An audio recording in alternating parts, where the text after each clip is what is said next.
to ham up. Oh, I gotta really try hard. Shut it down! Somehow it's the best. After the credits.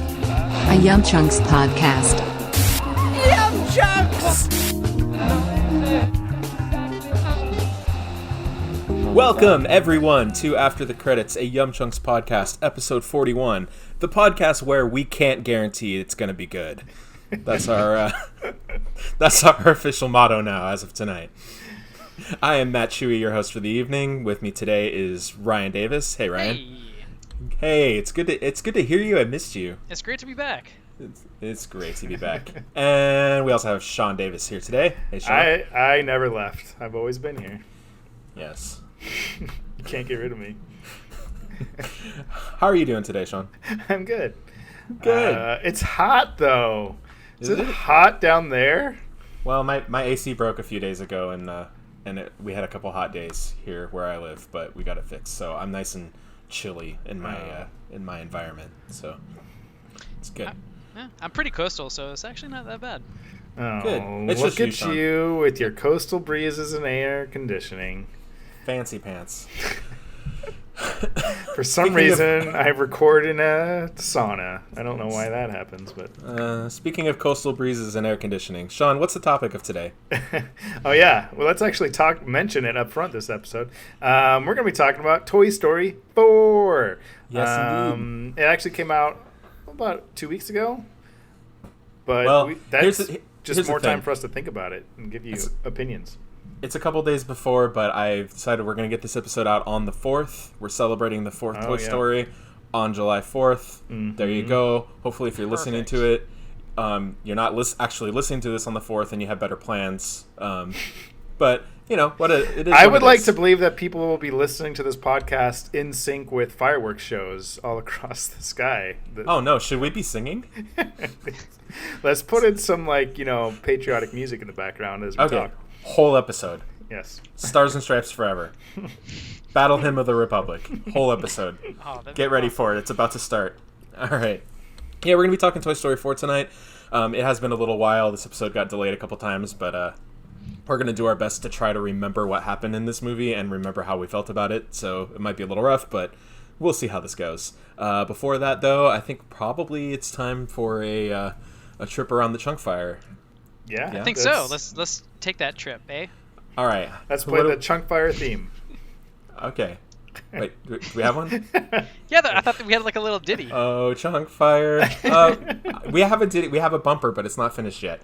Stay tuned one day. Maybe it'll be in this episode. No, Work in progress. Okay, so just play, the beats. Stars and Stripes forever. Oh, yeah. I'm going to make the crackling of a fire. Oh, we should do that. We good. should get some crackling fire, the entire Chunkfire Stories, always playing on the background. Oh. Excellent. That would be actually that'd be cool. We should try that out. All right, maybe we'll try it out for this episode. We'll see. All right. Sean, why don't you lead us off? What's up? All what's right. Up with you? Ooh, what have I been up to? Well, the first thing I'm going to mention is mainly just a brag because it's cool and I want to brag about it. I got to see Spider-Man: Far From Home. What? And at the time of this recording, that's a cool thing. At the time of you listening to it, it was like, oh yeah, I saw it too, because you'll probably be listening to it after it came out. I literally have tickets for tomorrow morning. Yes. No.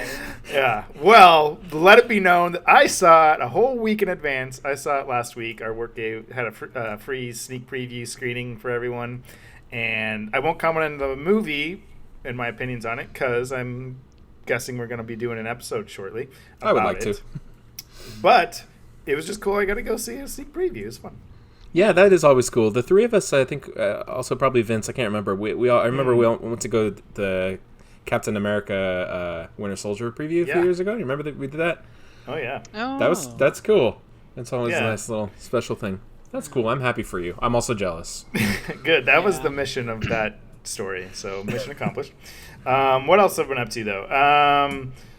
I also started watching the second season of the TV show Dark on Netflix. I don't know if you guys... Yeah. I think the first season aired before we started the podcast up, so we haven't really talked about it on the show.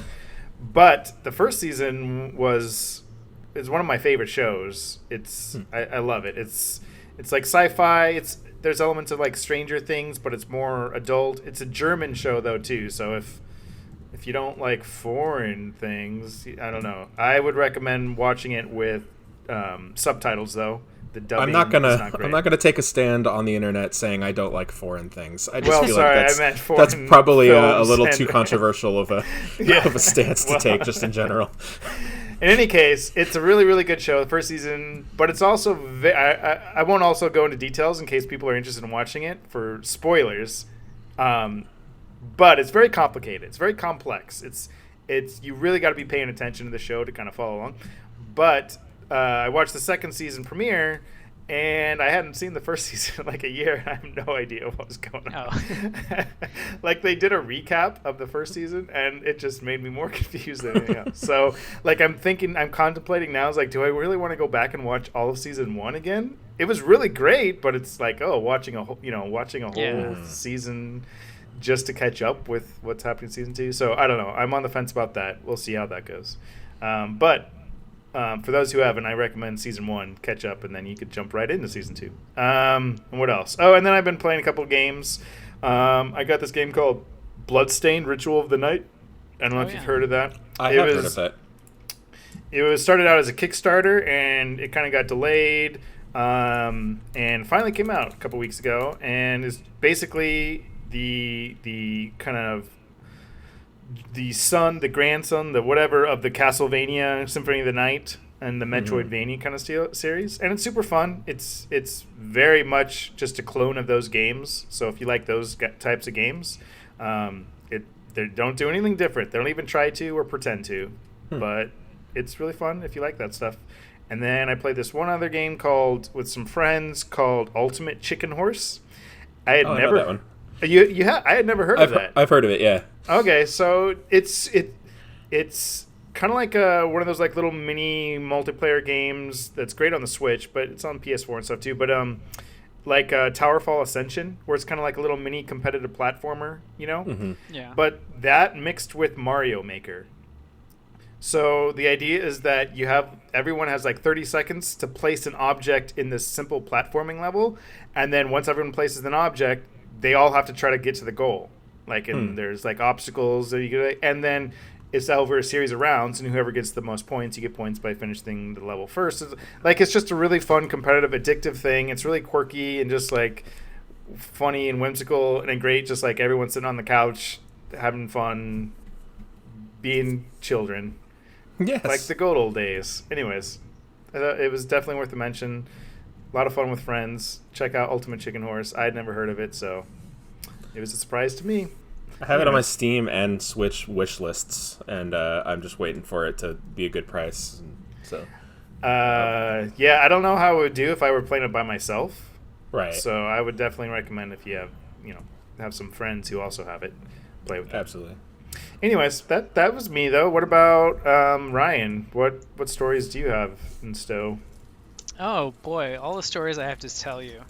Well, let's see. I guess not too exciting, but I finished the last season of Jessica Jones, which was pretty not good at all.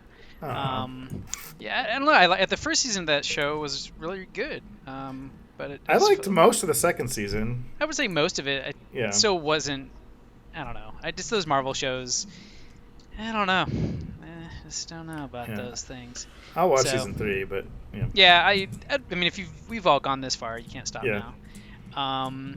And I don't know if you guys have seen this movie on Netflix, Always Be My Maybe. I have not, but I know of it. Yeah. Yes, it has Ali Wong and someone, I think the last name is Park. Anyway, it's it's like your stereotypical Netflix rom-com fare. But I think if I had to recommend any of those rom-coms, this would be number one on the list. I thought you're recommending a Netflix movie? I said if I had to.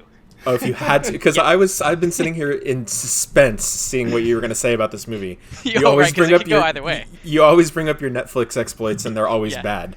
Correct. That is. I'm imagining a scenario where you're forced to recommend a Netflix movie. Like the gun to my head, I have to or I die. This is the movie I'm going to say. Okay. All right. So there you go. But last week I went on a vacation, something that is very foreign to me. It's been, I think, 2 years since my last actual vacation, aside from like taking 2 days off to go to Comic-Con kind of stuff. Right. But yeah, I went out to the Redwoods, and I went camping for a few days and nights, and that was super fun. I did see a bear while on a hiking trail. That was somewhat startling, but I asked it politely not to eat me, and it complied, so I'm still here. You were actually around a real campfire telling stories. I don't know, maybe true. you weren't. Did you actually build a campfire? Yeah, well, I had at least 3 campfires. So, a campfire is different than a chunk fire. We need to. Oh, establish okay. that. So, Well, Yeah. that's true. did you record your encounter with the bear? We could play it in the background of this conversation. Just like rumbling through bushes Yes, and leaves. a bear like- mauling you as you yes, tell him to that. stop. I can just scream in the background for the rest of the chunk fires. How many things That are you is putting my in the to- background of this Yeah. episode?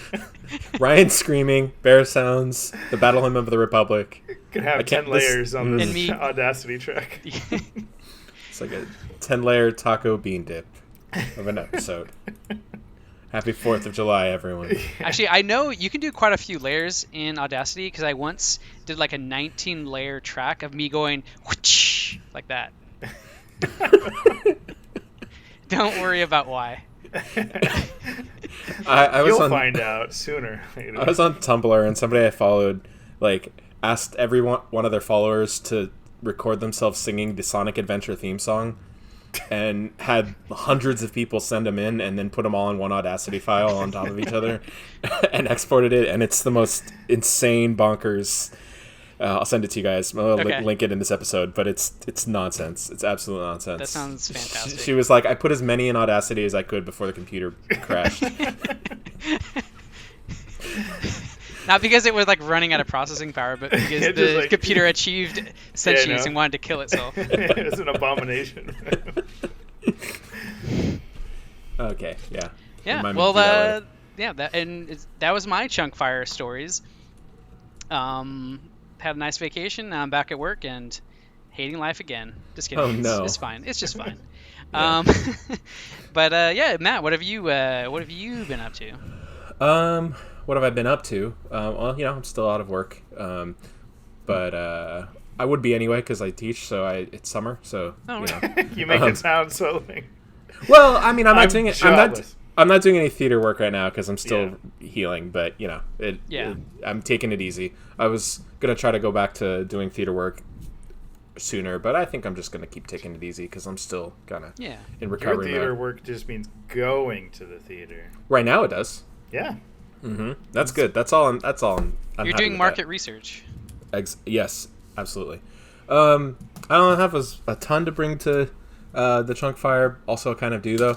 I mean, well, I bought Mario Maker 2, but I haven't started it yet. I was just going to ask you about that. I haven't even did you touched get Mario it. Maker 2? Because I was at the store last weekend, and I was so tempted to buy. I was like, no, I got too much going on this week. I'm not going to have time to play it, so I didn't get it yet.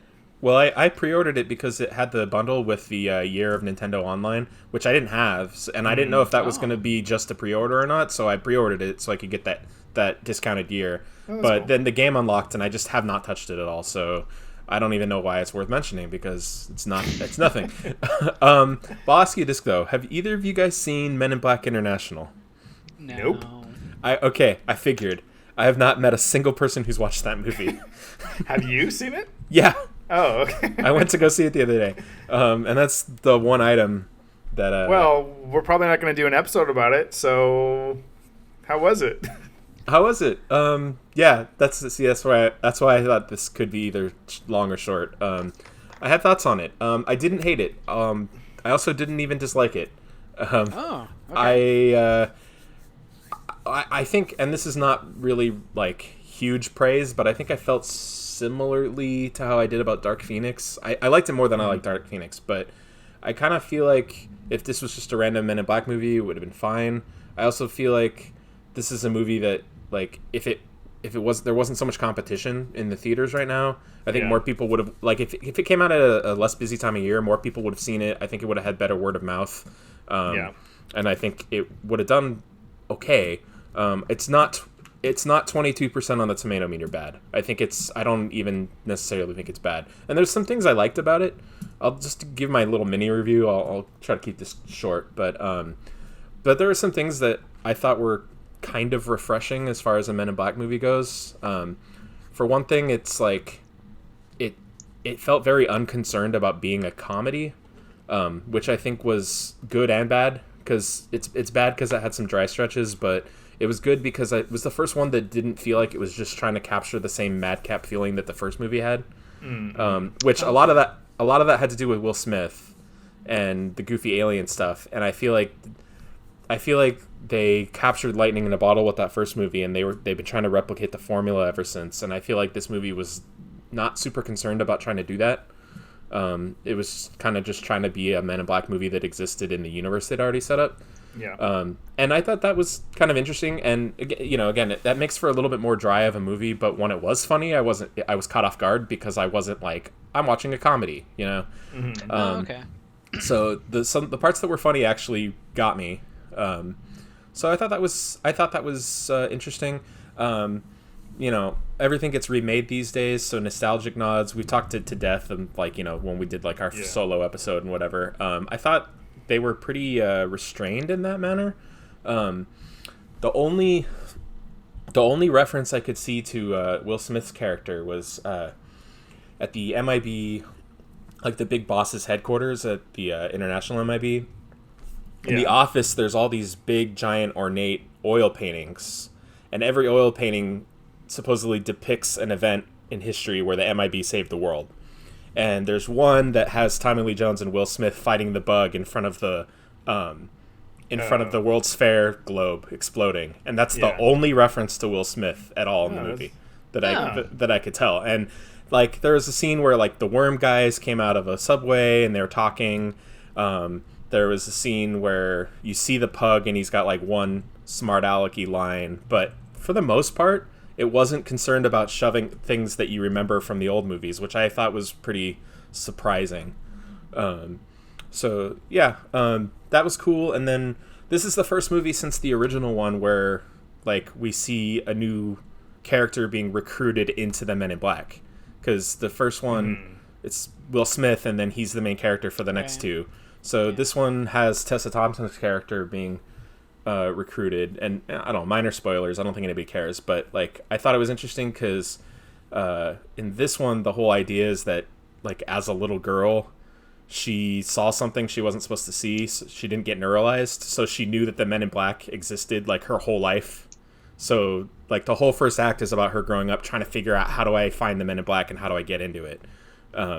And I like, oh, okay, that's cool. I actually wish they had gone a little farther with it, but I thought that was a cool first act because it was different. It was a little fresh. So, I mean, I feel like there was an attempt with this movie, at least. I felt like they did kind of try to give it the college try to make it something its own thing. Chris Hemsworth is kind of just doing Thor, which is, funny or not, depending on how. There's even a Thor reference where he throws a hammer and nothing happens, which, like, I don't know. It's got its good, it's got its bad, but it's definitely not 22% bad. Okay. I think that's really unfair. I don't know that I would full on recommend going out to see it, but like if it's streaming or if it's like on TBS, like. You know what I mean? Like you could do worse than 3 years, everyone. I mean, or Redbox or whatever. I mean, you could do worse than just to put it on. I mean, I saw it out of curiosity, and also having low expectations really. That always helps. Yeah.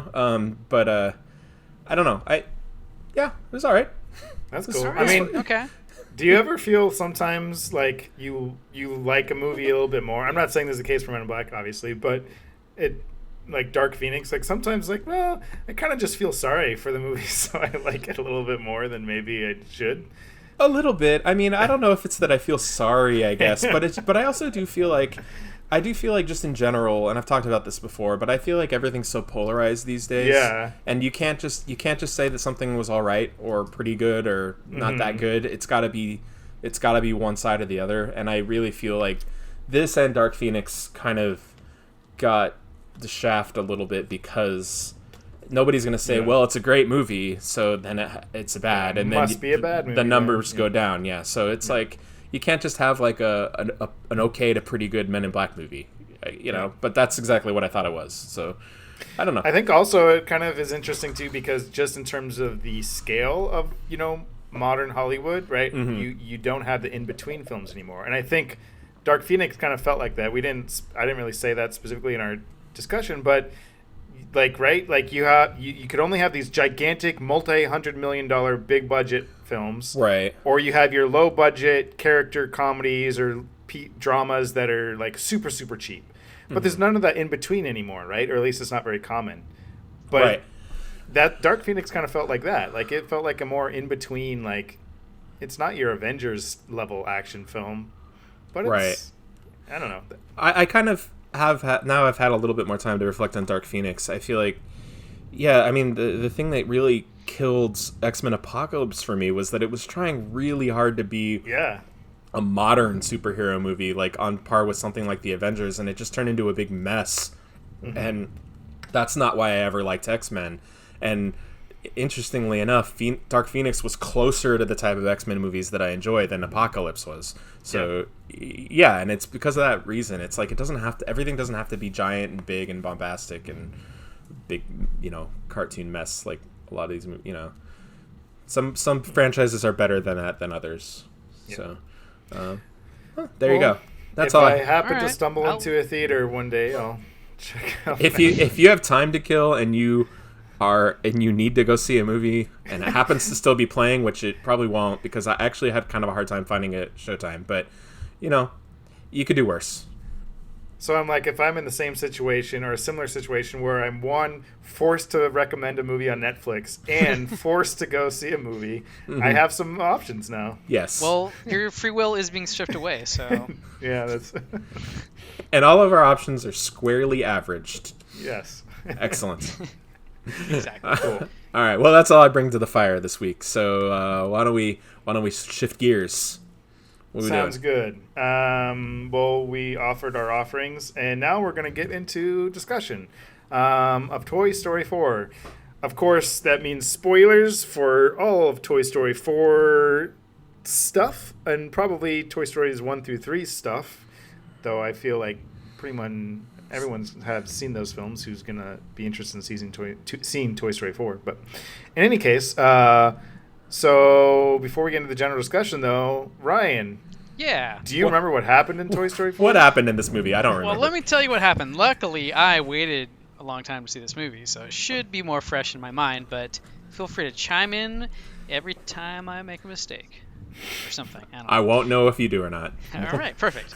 All right, well, as our viewers may remember, where we last left our troop of toys, we left them in Bonnie's care, the little girl that Andy donated them to her, right? So we kind of pick up from there. And Woody's kind of been outcast. Bonnie doesn't really like him, so he's super sad about it. Anyway, so Bonnie starts kindergarten and creates a toy called Spoonie, right? Forky. Whatever. It should be Sporky. I got the name wrong already. I quit. That's why we're here. We're Thanks. correcting you. Forky. All right. Really? In my head it was Spoonie. All right. See, you played Forky Spoonie before, Sean. Oh. Yeah. That's not a noise. All right. Yeah. All right. Anyway, so this Forky character is super suicidal. Classic Toy Story whimsy. Toy Story. And it's having constant existential crises. Yeah. Yes. So Woody has to babysit it from throwing itself in the trash can. Anyway, the Bonnie's family decides to go on a road trip, and the entire Toy Story toy crew is coming along for the ride. And the whole time, Woody's going to have to keep this Forky guy alive, which is a very interesting plot development, I found. Very humorous and weird.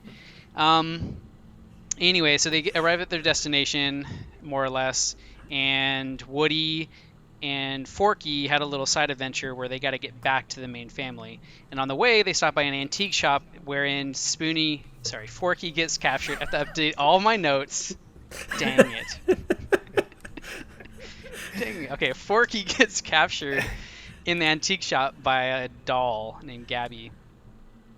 And Woody goes to recruit some help from Bo Peep. Remember her, Bo Peep? I guess we lost her along the way. Yeah, I don't remember that happening, but I guess it did. And they go to rescue Forky from the clutches of Gabby. Woody ultimately has to make her sacrifice in the form of his voice box to get Forky back. That occurs. And then Woody and Bo Peep decide, or I guess Woody decides to join Bo Peep and her troop of misfit toys in their own adventure. And Woody leaves the Toy Story crew forever. Or maybe not, if they make a sequel. We'll see. There you have it. There you have it. Yep. Toy Story 4 in a nutshell. Perfect. So, wow, this is a movie, and I'm gonna be honest. I have a lot of feelings from this movie, and I saw it 2 weeks ago or a week ago now. And I don't know. I still haven't had processed all those feelings. I don't know how I feel. I mean, in general, I really like this movie. I liked it way more than I was expecting. I did not go into this film with an open mind of like, I'm gonna like this film, or I just like, all right, they're this obvious cash grab. They had a really good trilogy. It ended great. They didn't need to make another one. What are you doing? So that was my attitude going into this film, and I was pleasantly surprised walking out of it how much I enjoyed it. Though I did have criticisms. Anyways, that was my take. What about you guys? I really liked this movie a lot. I thought it was excellent. I liked the story. I feel like I got invested in the parts that they wanted me to. I feel like I was sufficiently manipulated emotionally in the way that Pixar wanted me to feel. Cried at the parts that I knew they wanted me to, etc. I thought it was a well-crafted story. The animation's great. I don't think, and we can talk more about this later, but I don't think it's a better ending to the series than Toy Story 3. And for lots of reasons that we'll go over, but yeah, I struggled with that for a little while, and because of that, I'm still kind of in the gray area of, do I need this movie? Which, we don't need any movies, but but just in general, I'm kind of like, I have a little bit of mixed feelings coming out of it, just because it kind of complicates some things story-wise, and it's not as clean now. It's kind of a different ending note than the last one had. So that's kind of where I'm at right now.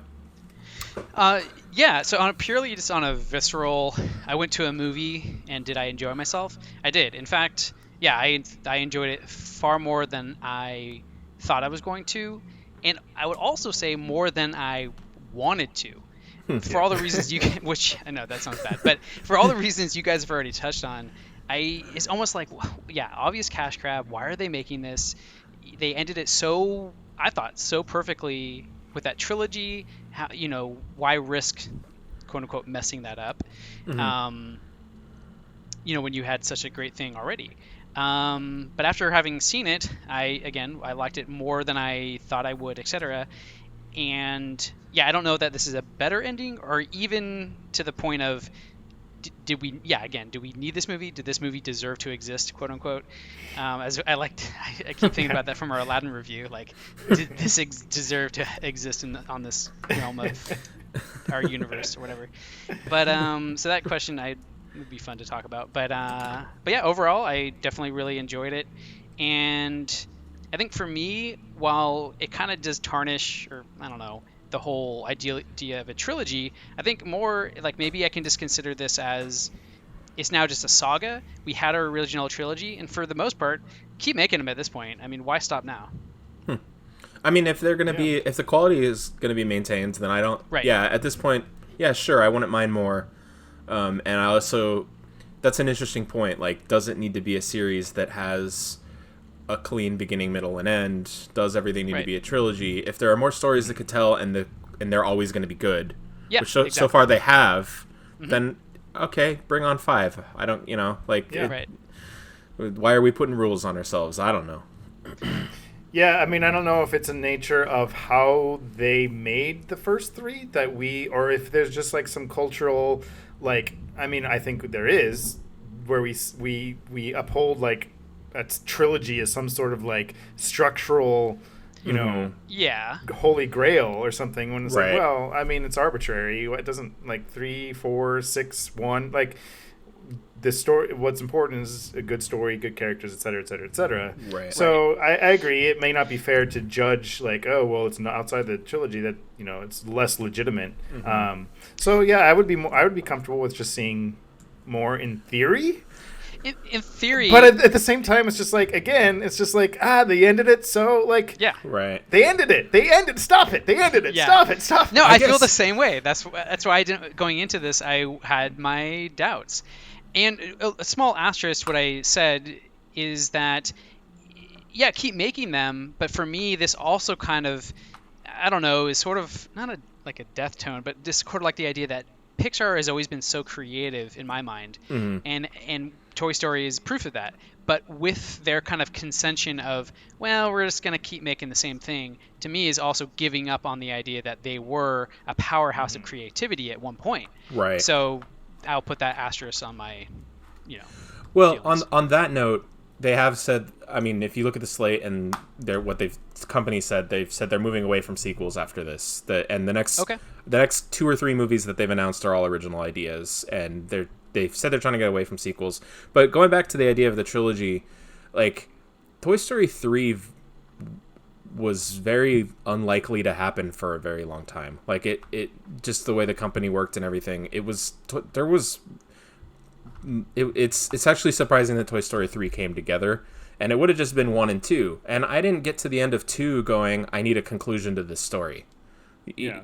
I didn't feel like I got to a end of the second act after Toy Story 2 and going, okay, how are we going to wrap this up? It just it's felt not like a Empire Strikes Back, like right. like cliffhanger or something. It just felt like another episode in the lives of these toys, and that's kind of I think what we have to decide is, do we like it better that there's somehow this grand statement and this whole thing is this big connected thing about these toys and it means something bigger and it has to have this big ending, or are we cool with it just being the ongoing adventures of these toys that we know? And Yeah. I think that's really what it comes down to. Yeah, I agree. I mean, and I don't know if I necessarily have a specific answer in my opinion per se. I do think though that like, especially with 3 and with this one, you're right, with the ending of 2, there was not a sense of like, oh, a third one's coming, but it also did not feel like a finale, like any sort of finality to the series in general, right? With this, when the second one ended, it was like, oh, that was just another kind of adventure. But with 3, it definitely felt, conclusive. and whether this was intended or not or whatever, like this was a sort of finale of the entire series up until this point, right? Well, not to get into a review of 3, but I think what 3 did really well is that if you go back and think about number 2, it introduces the idea that like Woody can break, Woody can get old, Andy's not going to take you to college, what's going to happen when you're an old toy, and it's a lesser idea in the second one, and by the time the second one's over, it feels like a resolved, finished movie. But then the third one decided to go back and run with that idea, and that I feel like retroactively made the whole thing feel like it was more of a bigger statement. So yeah, I suppose that's true. I guess what I'm saying though is that like I don't mind the idea of like an ongoing saga of just different adventures or something like that. But I just feel like in Toy Story 4 and Toy Story 3. The ending of those movies has not lent itself to like, this is just another adventure in their countless adventures. Like It's not a James Bond franchise where I know he's gonna have another, like, right, the way this movie ended was very pointed and poignant and a drastic change from the standard just another adventure. Right. So that's what I mean, where it's like I'm okay with them doing adventures, but the way this story unfolded and was resolved does not seem like, it seems like they want their cake and eat it too. They want this sense of like finality and this saga coming to a close. But yeah, we might make some more anyway. It puts us in a weird place, in my opinion, because we have the first 2 movies that both end on a note that feel like they're self-contained, and then you have the next 2 movies that both feel like a finale somehow. Yeah. And Yeah. that's weird. It's not quite sitting right with me. I can't articulate why, but it doesn't quite sit right with me. It's very strange.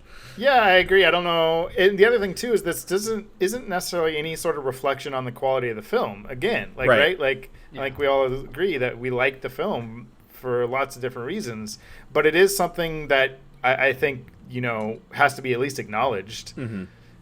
So I don't know. That's what I mean when I was said earlier, like when I first started, is like I have a lot of feelings about this one, and I don't know how. Like I still haven't resolved a lot of that, and that's part of it, for sure. Well, here we are in group therapy. We can hopefully help each other work them out. Well, going into some of the highlights for me. So it is pretty crazy and amazing, just like to go back watch Toy Story 1 now, and just like the visual quality, the road that it has gone on into what it is now. Because obviously, I noticed when they ridiculous. They were doing flashbacks and they were animating Andy as a little kid again, like Toy Story 1 era little kid, and he looks unrecognizable to how Andy looked in the original movie, like to the point where it was gross. I can't think of a better word, but he looks so different because they went back and actually redrew his models, and it's strange. Yeah, it's technologically the series has come quite a ways. Yeah. But I thought they did a really great job of giving enough time to all the characters that are favorites for the most part. Like I guess Buzz felt a little bit sidelined.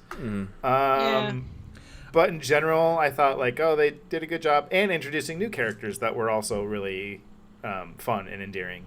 So I like that aspect of it. I was actually surprised how much. Not that I love him, but I did enjoy Forky because so much of the marketing was centered around him. I thought he was going to be kind of annoying, and I actually liked that character and kind of that story, even though the film ultimately, interestingly too, wasn't fully about that or about him. Right. Like it was, but not completely. Like there was way more the story was going for and what the film was about than simply Forky and this existential crisis. I got to bring this up because, and also we were talking about if we should have segments on this show, and I was thinking a segment should be questions we should not be asking. But we always get into questions we shouldn't be asking about how the rules of the universe works. And I feel like the farther we get into the series, the more this series kind of wants us to ask those questions. It has to want us to, right? It's not concerned about giving us the answer to those questions. It asks the questions in the movie. Actually, I think the last line of the movie was, "How am I alive?" Yes. And if this is the it was I don't know. Well, it was I don't know. In response to that. If this is truly the finale, like Disney has been saying, that's the last note of the whole Toy Story series. How am I alive? I don't know. That is the thematic message of Toy Story franchise. Again, it's like, what is this existential crisis that, like, I was going to get into it later, but obviously I was going to ask, what is this movie about? Which I won't necessarily, we still can get into later, but spoiler, I don't have an answer to this episode. Not because I don't think there's stuff that it's about, but there's too much. I don't know. Like, I don't know. I know it's about something, but I don't know what it is. I think there's a lot it's about, but yeah. Yeah, I agree. So one of the questions, well, a lot of questions, but one aspect that was kind of really interesting was, and this plays into kind of I don't know if it's a theory, but just kind of a notion I have about the whole universe, but is that, so even though Forky is like, suicidal and wants to be trash or thinks he is trash and stuff, he still plays by the rules. Yeah. Right. What does that say? Yeah. He just knows how the universe operates, even within 5 seconds of existence. Like, yeah, he knows to play dead when the humans are around, but then later on, other toys start to question those rules, like when the stuffed animals. Yeah. I mean, you can say, you could come up with a theory like, okay, if you're a toy, you're bound by rules of the universe and you're automatically going to fall into a toy if a human walks in. But then in the first movie, that's proven to be wrong because they can choose to be alive in front of people. Yeah. So I don't know what the rules are. there's so much to process. So my notion is, and this isn't necessarily original. I don't know. Maybe it is, but is that so? It reminded me so much of like the relationships that ancient Greek gods with humans had with humans. Oh no. Like, think about it. It's like these gods, they're not benevolent beings per se. Some are better than others, but they're just whimsical and capricious and all these things, but they breathe. Like Zeus constantly is just like creating life for no reason. And that's what that's what the humans are in this series, is they're just like these beings that have these power, and these toys are not subservient on, that level, but just like they must please the gods, right? Even though the gods are prone to, spurts of random emotion that aren't always beneficial. That's what these children are. They're just these godlike beings to these toys. And these toys are bound by these rules that they didn't create or anything, but that's what they got to do. I don't know. It just reminded me of like ancient Greece and how the gods interacted with the humans and the stories and stuff. I don't know if anyone else thought that, or did that? No, I can honestly say that never crossed my mind. Nope, never, but no. Now that it has, I wish it hadn't. Well, I guess the difference is that. Thanks, Sean. Jeez. Keep a whole other reason to keep me up at night. I guess the difference is that the humans aren't aware of this. Where the gods were. I don't know how much that changes. It's still horrifying. But yeah, that's an interesting parallel that you draw. Like, it's not even that the gods like even have in the ancient Greece, it's not like they have a plan or they're trying to help it. Like, no, they're just like, there's drama and they're warring and there's love and betrayal and all this stuff, and that's who these humans are in these Toy Story films.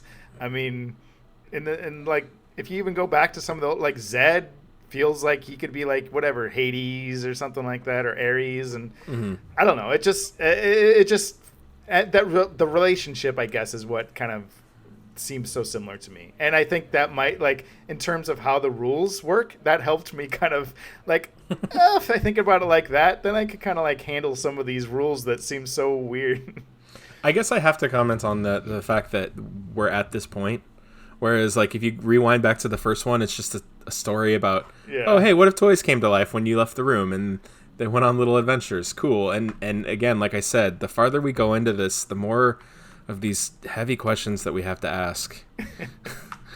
And I don't know how I feel about that, but hey. Well, anyways, I was gonna say I kind of mentioned some of my things and went off on a whatever tangent. But what were some of the stuff that you like? Obviously, we all liked it. What were some of your highlights? Personally, I really liked the antagonists. As much as I like Toy Story 3, I think the bad guy, the Lotso Huggins, was a little bit samey with Stinky Pete in the second one. And they'd kind of done the abandoned toys, jaded and angry and jealous. They'd kind of done that, and I was kind of, here we go again when they introduced Gabby. Right. And I wasn't super invested in that story, and then I liked that like she got a redemption arc, and that Woody, I was surprised to see Woody make the decisions that he made at the end, and it was fresh enough for me to like reinvest and be into that. I thought that was interesting. I forgot the other things I like right now, but what else Ryan, what did you like? I think Gabby was probably one of my favorite things. Just from like a basic level of her character model. Mm-hmm. Like I don't know if you all have, but I remember those dolls, right, where you kind of move their head and their eye has some sort of like a weight. A weight to it or something. There's like an accelerometer in there, and it motions her eyes when you move her, and like they got it like just in there, just enough, and so you could see what they were going for. Like little touches like that, it's like, okay, they still have all their creative juices flowing where they know what they're building here, and just like with little touches like that, I really, really appreciate. Yeah. Yeah. I think. Sorry, were you saying? Oh, I was going to say, I think from story standpoint with her, I think it's really amazing that they establish her as someone who's evil and you don't like her, and then in the span of the time they established her as more sympathetic, and then in a shorter amount of time when she gets rejected by the girl, you feel bad for her, and you go through this, like, at least I did. I went through this, like, this emotional roller coaster with how I felt about that character. Yeah. As it went on, and I was not expecting that level of complexity. I was just expecting another Lotso Huggins. Yeah, I think I was too, and I really did like her character a lot too, because I think her character does make you go through all those emotional turns.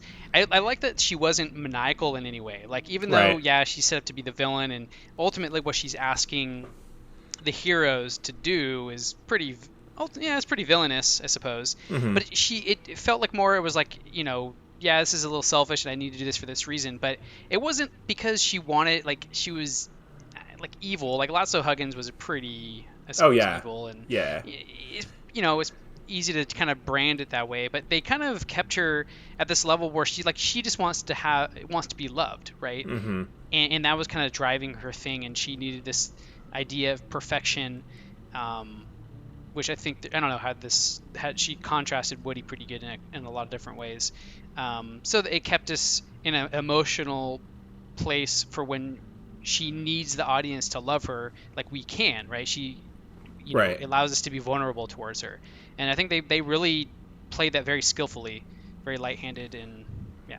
they had the upper hand at the beginning because she's a creepy doll, and it's easy to make people not be on the side of a creepy doll if you need to, but they walk that line, and that's in the writing but also in the animation, and then the character design, that they're able to make her creepy and also cute when they need her to be.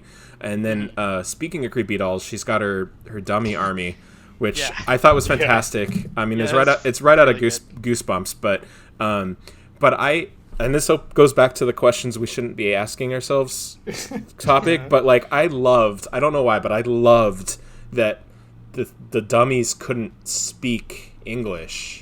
They just like squawked noises. In my interpretation, it's like, well, how does a ventriloquist dummy work in this universe? Because you ultimately because Woody, he can lose his voice box, but he can talk normally to other toys. But not only that, but so there's the scene when at the very end when Buzz is trying to get them to stall, and he cheats and he talks his normal voice, and they understand it. Like, so it implies that the toys can just talk and the humans will heal. So why does Gabby need a voice box? Just talk and pretend it's, that's like, what is it? Right. Well, Gabby's voice has to come unnaturally from a buried voice box inside of her chest for the humans to buy it. I guess. Otherwise, she's moving her mouth and it's weird and creepy. But but I really want to know how ventriloquist dummies, what rules are they bound to?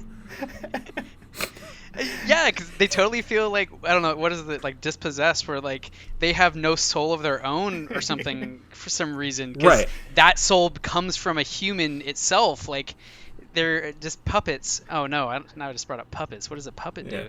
See, that's the thing though. Is a puppet a toy? This is not unintentional.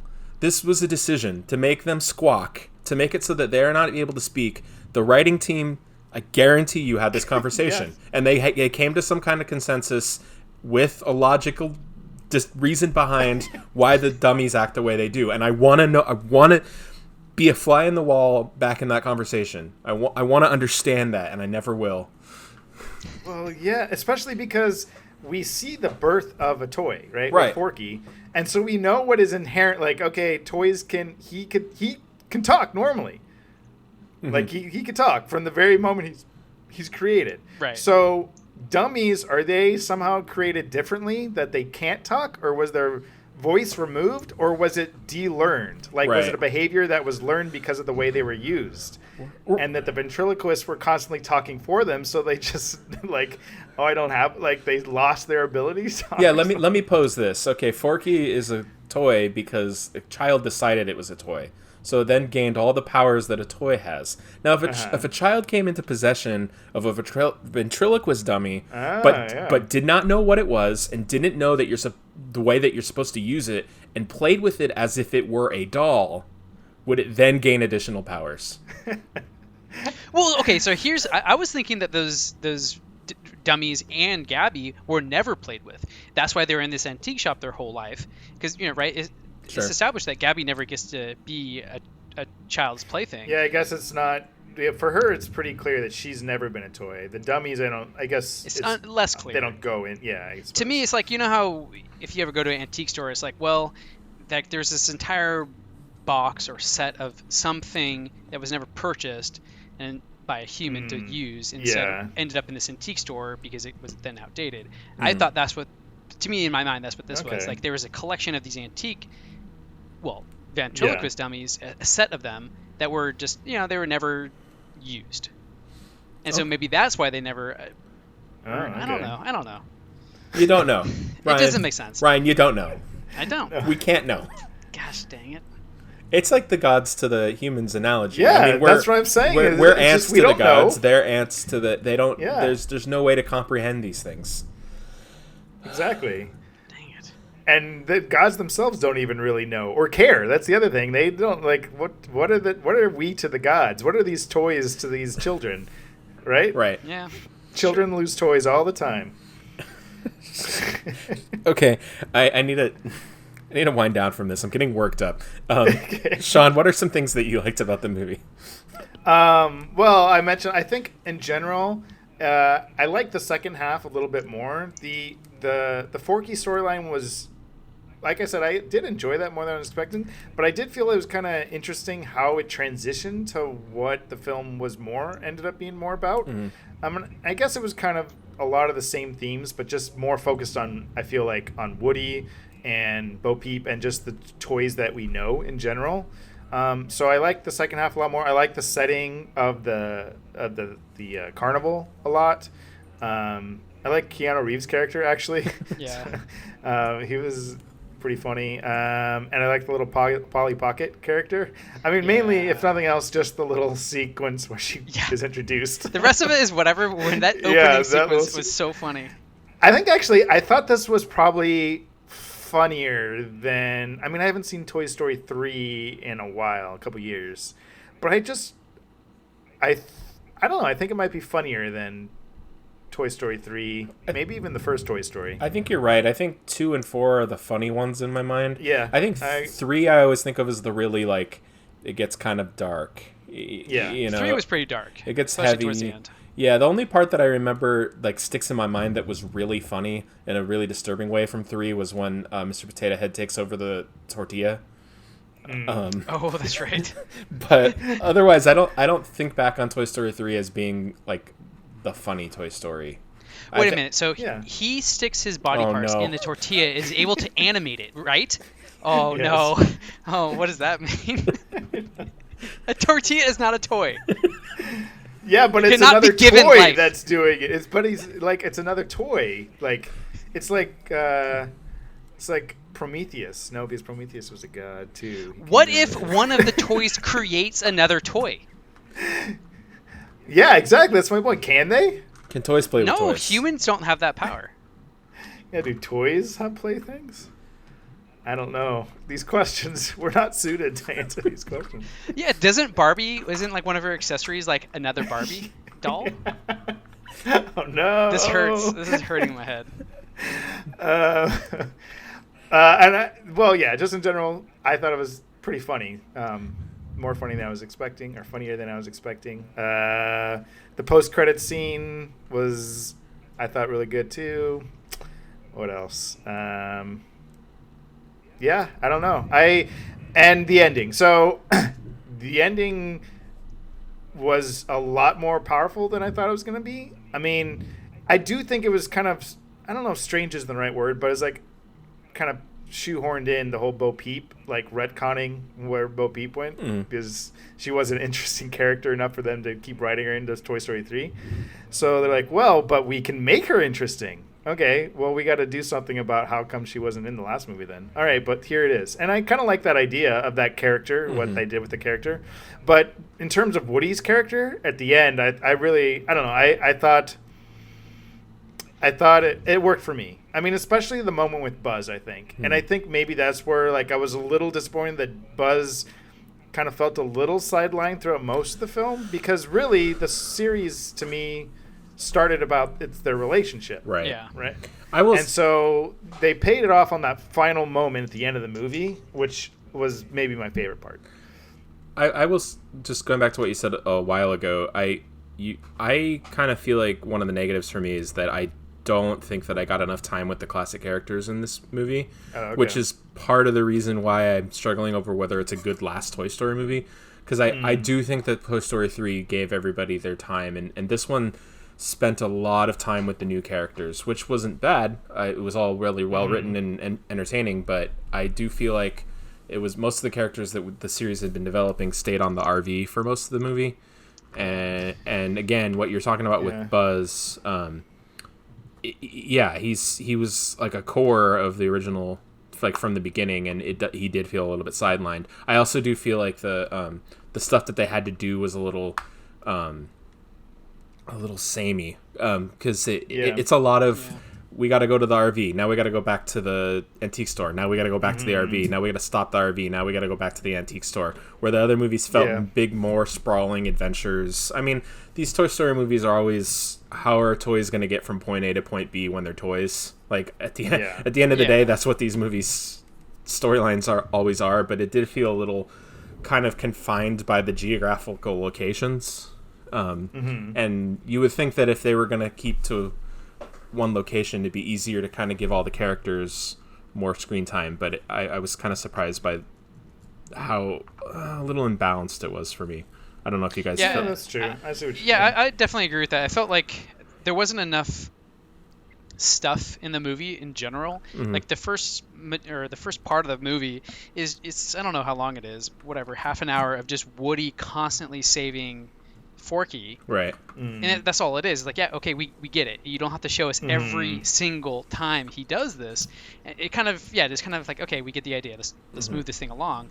And just the whole, especially with all the toys camped in the RV, where it feels like the movie doesn't want us to forget about these toys. Like, I don't know if when you guys are watching this movie, if you have the sensation of, very much as when you're a child, you don't want to ever leave a toy behind. Like, you always, each toy you've given your love to, or has value to you, and so you can't ever leave it someplace. And if you have a collection of 10 toys, well, then all 10 are coming with you. And it felt the movie, I'm not sure if it intentionally did this exactly in the way I'm going to state it, but didn't want us to forget about these toys.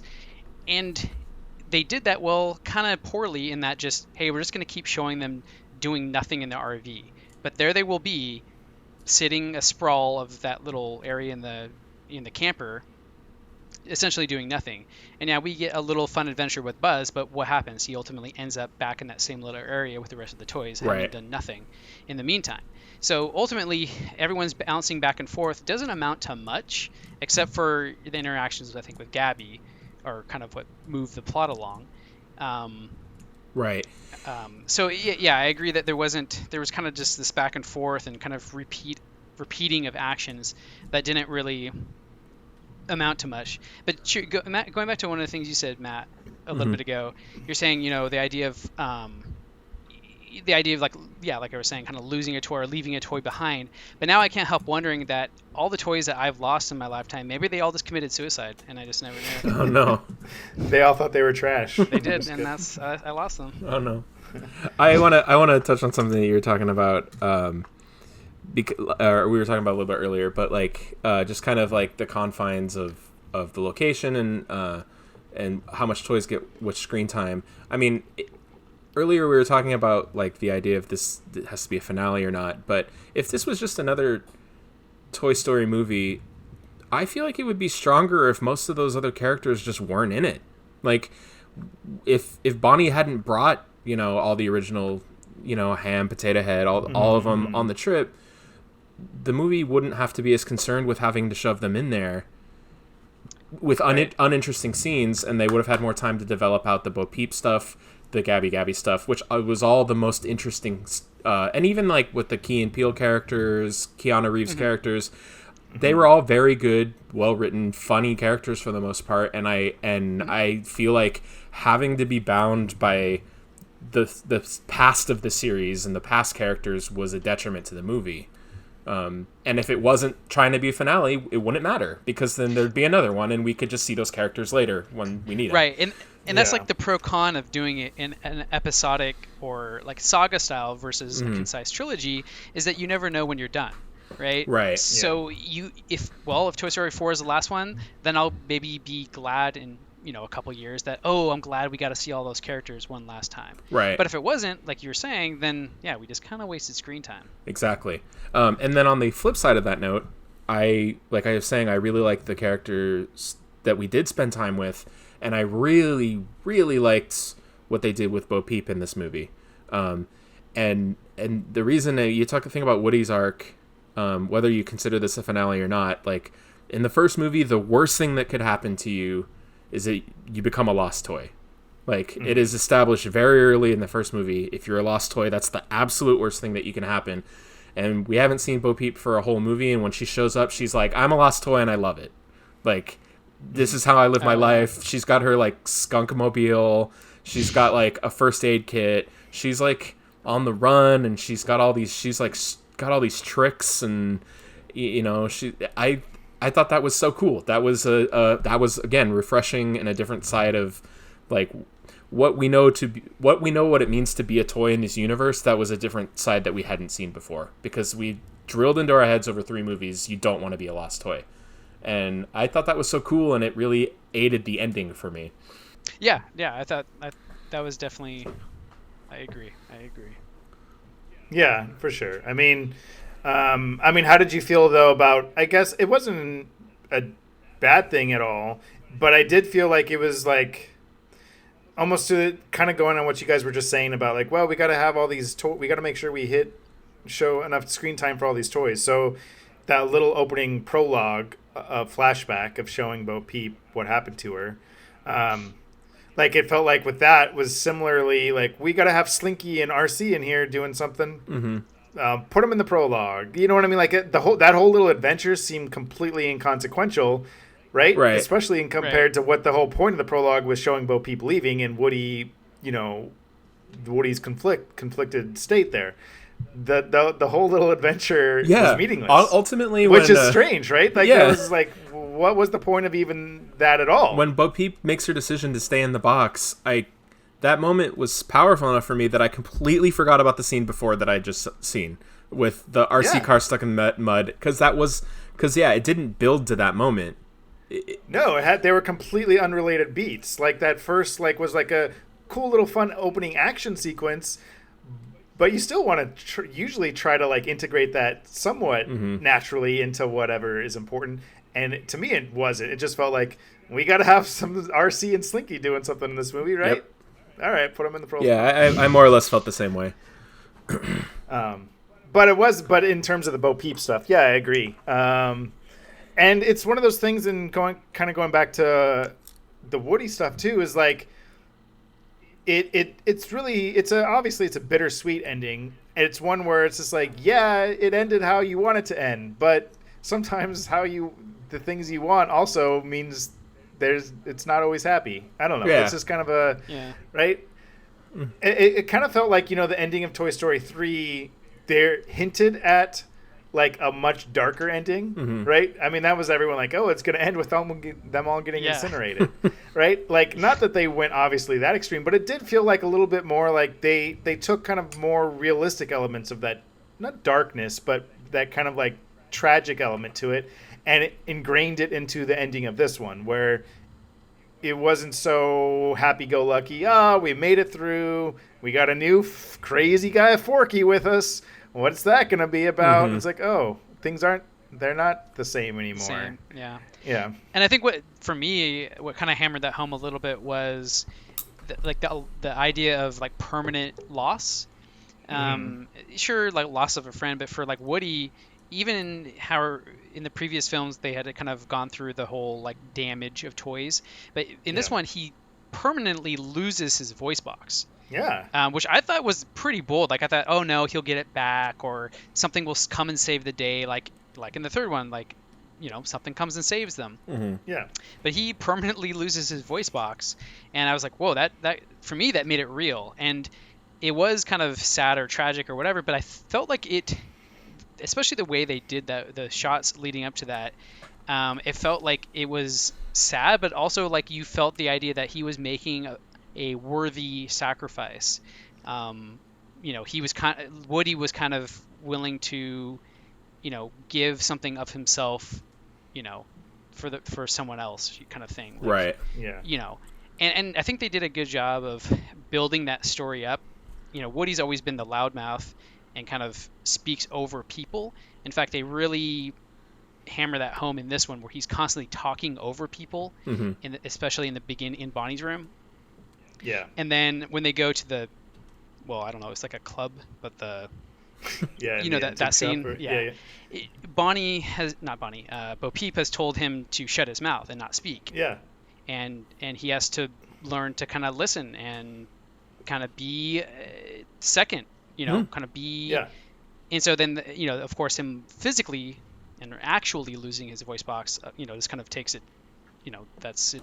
It's all leading up to that, and that's how he learns that, right? By going through those previous things. So I thought they did a really good job of just, piecing that whole story together for him.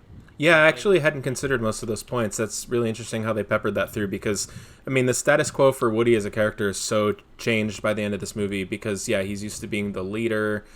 He's used to, again, seeing being lost as the worst possible thing in the world, and And yeah, the symbolism of his losing his voice box. By the end of it, he's just like, everything that he previously, all of his world beliefs are basically changed by the end of this movie. Like, everything's different. And yeah, it's interesting. Yeah, I mean, I really like what you're saying about the kind of symbolic idea of him losing his voice, just in terms of his role. But also, if you think about it, the voice box is something that he, like, to be who he is not needed, right? He obviously could talk without his voice box and stuff.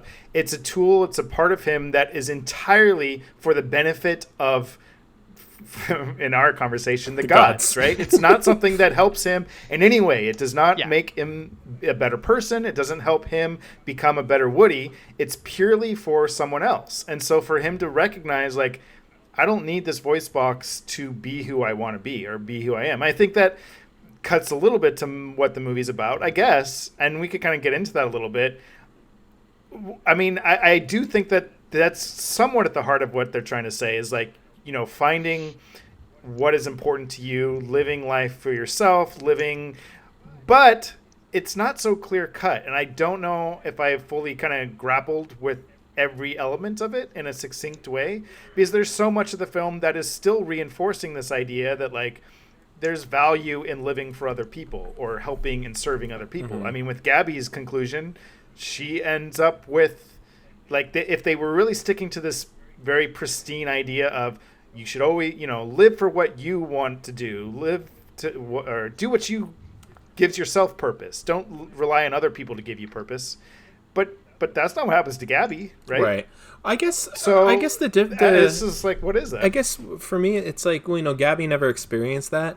And Woody was like on his second round, right? Like, if you go back, and there was always a little bit that didn't quite sit with me with Toy Story 3, just a bit, because it's like, all right, well now, okay, Andy's off to college. Now they're with Bonnie, but Bonnie's going to grow up too, and also is going to go off to college, and this is all going to happen. Like, there's always a part of me in Toy Story 3 that couldn't, like, ignore that idea. Yeah. And it's like, well, at some point these toys are going to have to face the fact that, like, what's going to happen to him, right? And, I like that Woody kind of accepted, like, you know what, I've done my duty. I've got my satisfaction out of it. It was great. I had my fun. Like, I don't feel the need to try to replicate that again because I'm never going to be able to. So let me go figure out what my new purpose is. Yeah, like he spent his first lifetime essentially, serving others. But his second time around, he said, you know what, I'm going to go get some of that life that Buzz has told me to go get. Yeah. I guess kind of on a bigger idea, it's like, well, you don't have to be bound by the same dream or the same goal your entire life. Like, if you put yourself in your box saying this is definitely what I want out of life, like, you're limiting yourself to saying, like, well, what if this is also fulfilling, right? Like, why should we constrain ourselves arbitrarily? So I feel like there's an idea there. Yeah, I mean, I definitely think it's an element. To me, it's an element of, like, how do we define ourselves? And I think in a lot of ways, Woody through his life is always defining himself based on other people's perspectives, right? Mm-hmm. And I think ultimately in this one, like you said, even in Toy Story 3, as much as a quote-unquote change and learning to deal with change, he's still defining himself by Bonnie and right how he's perceived. But in this one, it's no longer defining himself how others see him, but how he wants to be, right? But it's still respectful of those who do want to be defined by other people. I mean, that's not a great way of putting it. There's probably a better way to articulate that notion. Mm-hmm. But right, that this idea that like, yeah, I am defined by my relationship with this person, and that's fine. That is okay. That's not a bad thing in and of itself. But it's also not a bad thing to be defined by how, entirely on your own regards.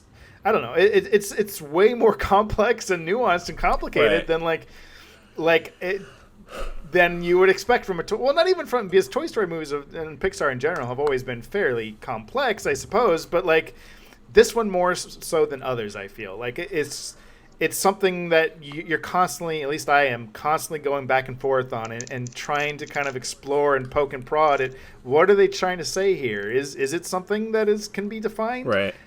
I want to add a dash of pepper to that theme because I was talking about it with my wife, but like when they go to the club scene and they're all like, "Oh, you guys have kids? Like you have a child?" Mm-hmm. And there was like an odd kind of analogy to the real world where it's like, it's expected that you find someone, you get married, and you have kids with them, and some people are just like, no, child free. That's not, and for some people that's a really crazy concept, and like I kind of am likening that in this movie to like for Woody, his whole life, just obviously I'm gonna always serve a kid, right? It never occurred to him that maybe you could just live your life without it, and until he actually started warming up to the idea and seeing Bo Peep and how she lives her life and going, hey, you know what? Maybe there are lots of ways that I can enjoy my life and find fulfillment.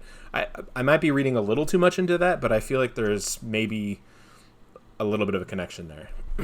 I don't think you're reading too much into it. I agree. I mean, I think that's like even when there's the kind of second act and they all kind of separate and Woody's on his own, and it's after he kind of like goes off on his rant and Bo Peep kind of tells him off and leaves, and then later on she's like, no, he's like it's not bad that he's so loyal and that he has these feelings, like when he's telling off the little Polly Pocket Girl or she's telling it, right? Yeah. Like I really like that aspect because I think it would have been easy for them to go, oh, the message is just live for yourself, live, other people's relationships and emotional dependencies aren't your problem, but that's not what the film is saying either. Right. So I liked how it was a much more nuanced approach that Bo Peep that's great if that's what she wants to do, but that doesn't mean that anyone who is in a child relationship, or I don't know what we call it, is wrong. Right. That there's benefit, there's purpose to that too. So right. and yeah, you're right. The parallels between how that metaphor is conveyed in our real world, like if that means purely, a romantic relationship, a child-parent relationship, however you want to see that, there's no like wrong way to do it, but I do think there is still value in understanding whatever that is, whatever that relationship is, and whatever that purpose is derived from. Yeah, exactly. Yeah. Oh boy. Yeah. Are we even talking about Toy Story anymore? I don't know. Remember that scene where the stuffed animals talked? There we go. That gets us back. Yeah. What else? Did you guys? So, is there anything that you really just did not like about this film? I kind of already talked about my distastes, like the limited scope of the geographical location, not showing some of the older characters. Well, let me ask you this: why did you think the Toy Story 3 ending was a better ending? Did I say that? Didn't you say that at the beginning? I think I said I wasn't sure. Oh, okay. Yeah, I think probably if I was, I really still haven't decided yet. If we have to say which one's a better ending, I think probably I like that Toy Story 3 followed up on themes from Toy Story 2. It turned it into a trilogy, and it gave me a lot of time with the characters and wrapped up the Andy story. So, but Yeah, I don't know. The more I hash this out and the more I think about it, the more I think that this movie is probably more complex and more interesting to me. So I don't know. It's a different type of ending. Well, for me, I think I maybe like the Toy Story 3 ending more because Toy Story as a trilogy was with Andy, right? These are Andy's toys. And as a conclusion for that set of toys, I think Toy Story 3 did a better job in terms of capturing their collective end, or however you want to phrase that. In terms of Andy, right? That's the passing of the torch down to the younger generation. We've seen, well, through the toys' eyes, Andy grow up. But to me, this story was Woody's last song, or his whatever swan song, like with the Toy Story group. The fifth one might bring Woody back, right? I mean, that's fine, whatever. But if they don't make another one, and this is the Toy Story saga conclusion, this more felt like Woody was the heart and soul of all the Toy Story films, and this was the final one because it was his conclusion. Right. Does that make sense? Yeah. To me, it completely reframes what Toy Story is in a way. Yeah. Yeah. It also... Yeah, I think... Yeah, go ahead. Like, this is the story of Woody growing up, essentially. Like, this film kind of cements that idea. Is, like you were saying, if it's about Andy growing up, the first three, it's really... Right. Or Woody becoming an adult. Well, I don't know, becoming an adult, but, like, yeah. Like, in some ways, it's almost weird because up until now, you didn't see him as that kind of character. He almost came across as a little bit... I mean, he learned a lot of stuff throughout the series, but he was always so...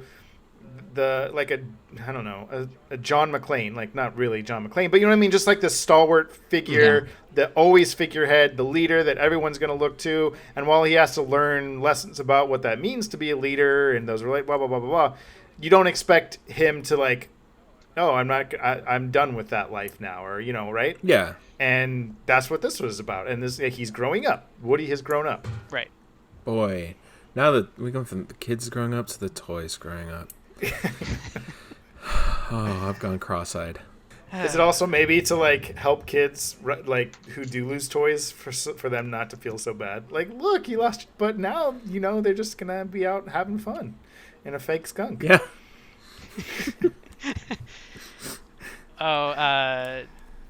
On a lighter note, one of my favorite, funniest parts was the 3 action figures, like I forget their name, Action Joe or whatever. Oh yeah. Yeah. And there's the 3 of them, and they all give Woody a high five. But then the last one, he's just sitting there and he's really sad. Yeah. I don't know why I laughed so hard at that part because there's no dialogue about it, right? You just have to watch and see that occur. Did you watch to the very end of the credits? Yeah. He gets his high five. Wait, he does?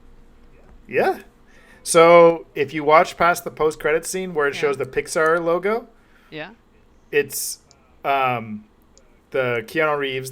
What's the Canadian? I forgot the character's name. He is, instead of the lamp there, it's him standing as the eye in Pixar, and then the little action figure guy walks out and he high fives Keanu Reeves. Oh, I guess I walked out before that because I stayed at the end of the credits, but dang it. That's okay. Well, Ryan, you know now. You can find closure in that. Yeah. But yeah, that whole sequence was pretty funny. Well, I don't know where we left us, other than me feeling like this like weird emptiness and existential dread, and I don't know. I've gone through a whole roller coaster in the last hour. Exactly, and then end it all with, "How am I alive? I don't know." I don't know. Yeah, I mean they really, for all of the implications they did by bringing that up, they didn't even try to like address that. No, but they wanted us to talk about it. Yeah, it's cursed you, Pixar / Disney. All right, well, any other final thoughts on Toy Story? Anything that we didn't talk about that you wanted to hit? No, I think I got my thoughts out. I enjoyed it. It's. I mean, if nothing else, it's a really good time, and it's funny. It's one of the funnier ones. So. Yeah, I agree. Yeah. Very funny, and I think emotionally rewarding as well in a lot of ways. And yeah, I mean, this is a Toy Story film. Even though, like I said, walking into it, I was not expecting to like it. I honestly knew it was going to still be a quality film. Mm-hmm. Like I didn't think it was going to be Cars 2 or something. Right. At least I hoped, but Oh, imagine if Cars 4 is like this, and I don't know. There's no way there could be the same emotional resonance with that franchise. No. Toy Story will never hope to achieve what Cars has achieved. Well, but I think there's still many of the same existential questions, though. So.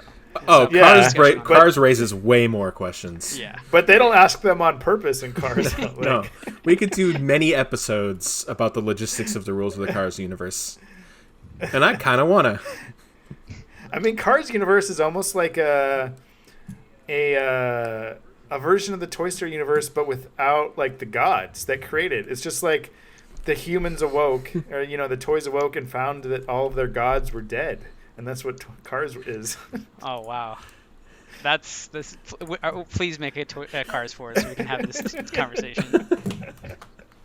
I never thought I would say that, asking for a Cars movie.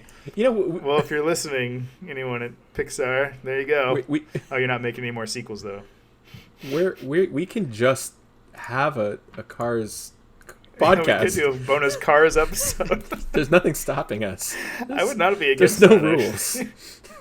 I mean, that would require me, I guess, not require, but I probably should see Cars 3. I never saw it Oh, either. yeah, I haven't seen that either. It's that and Good Dinosaurs, the only Pixar. Same. I also haven't seen Good Dinosaur. Let's have a Good Dinosaur viewing party. No. I was still working at the movie theater when that came out, and I went in. I went in for a few, like on a lunch break, and watched a few minutes, and I went, I think I'll skip this Pixar movie. That was a sentence I had never said. And you said it really loud in the middle of people watching. Oh yeah, absolutely. In my uniform, and then I walked right back out. You announced it. All right. Well, you guys want to wrap this up? Yeah. Well, that was our Pixar Toy Story 4 discussion. There was a lot packed in there, and I don't know if we even unpacked it all, but I feel like we did some good service to it. So let us know what you thought of Toy Story 4, though. Did you look as hard into it as we did? And if not, we're sorry. Yeah, sorry you had to listen to all of it. And if so, then give us your thoughts. What a pantheon of gods do you believe Toy Story represents? All right. Let me send us home. Let's take this home. This has been episode 41 of After the Credits EM Chunks podcast. I've been Matt Chewie. We've been Ryan Davis and Sean Davis. We are on several podcasting outlets, including Apple Podcasts, Castro, Google Podcasts, Overcast, Pocket Cast, Radio Public, Spotify, Stitcher, TuneIn. We're also on the original Yum Chunks YouTube channel. That's a great place to leave a comment if you want to get in touch with us. You can also get in touch with us by emailing us at yumchunks@gmail.com. If you agree or disagree with anything we've said, please leave us a message and we'll address it on air. That could be fun, right? I think so. We can all agree on that. And we hope that you'll come back and listen to us again. Yeah, probably going to be talking about some Spider-Man in the next episode. And if you are a gamer and have played Devil May Cry 5, then tune into our last episode where Chris and our friend Aaron talked about that game. And none of us have played that game, so none of us talked about it. Nope.